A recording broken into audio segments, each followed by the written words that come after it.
મુખ્યમંત્રી ભૂપેન્દ્ર પટેલનો મહત્વનો નિર્ણય, નાના અને મધ્યમ વર્ગીય લોકોના હિતમાં નિર્ણય.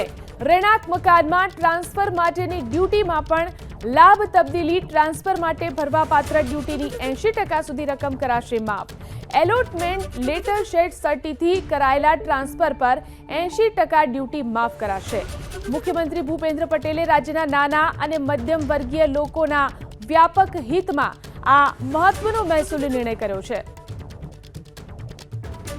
તો મહત્વનો નિર્ણય જે કરવામાં આવ્યો છે મુખ્યમંત્રી ભૂપેન્દ્ર પટેલનો આ મહત્વનો નિર્ણય, નાના અને મધ્યમ વર્ગીય લોકોના હિતમાં આ નિર્ણય કરાયો. વધુ જાણકારી મેળવી અમારા સંવાદદાતા હિરેન રાજગુરુ ફોન લાઈનથી જોડાયા છે. હિરેન, જે નિર્ણય કરવામાં આવ્યો છે નાના અને મધ્યમ વર્ગીય લોકોના હિત માટે, તે શું છે?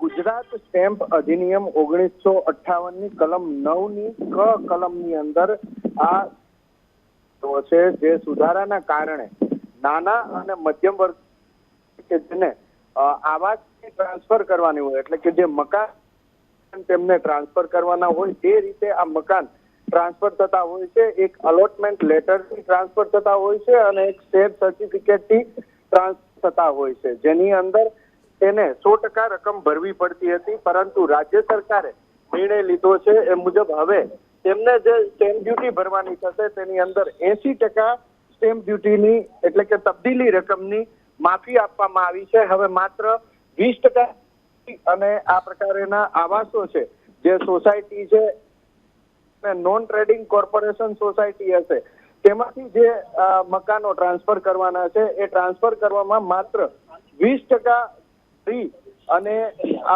એ તબદીલ થઈ જશે. એટલે કે તરીકે સમજીએ તો 100 રૂપિયા તબદીલી ચાર્જ લાગતો હતો, તેની બદલે હવે માત્ર 20 રૂપિયા તબદીલી ચાર્જ લાગશે. એટલે નાના અને મધ્યમ વર્ગના લોકો કે જે ઘણા વર્ષથી રહેતા હોય છે પરંતુ તે મકાન તેમના નામે નથી હોતું, પણ હવે જે મકાન તેમના નામે કરવા માટે થઈ અને ટ્રાન્સફર કરવામાં આવે છે એ નાની સોસાયટી, એસોસિએશન અને નોન ટ્રેડિંગ કોર્પોરેશન સોસાયટી હશે, તેની અંદર આ નિયમો લાગુ પડશે. જો કે હજુ આ અંગેનો વિગતવાર ઠરાવ કે પરિપત્ર થશે ત્યારે તેની અંદર શરતો પણ રાખવામાં આવી હશે. પરંતુ મહદઅંશે મધ્યમ વર્ગના લોકો અને નાના વર્ગના લોકોને ઘણી જ મોટી રાહત પોતાના નામે ટ્રાન્સફર કરવામાં મળી રહેશે. એ પ્રકારનો નિર્ણય ભૂપેન્દ્ર પટેલ સરકારે કર્યો છે. જી આભાર હિરેન, તમામ જાણકારી આપવા માટે.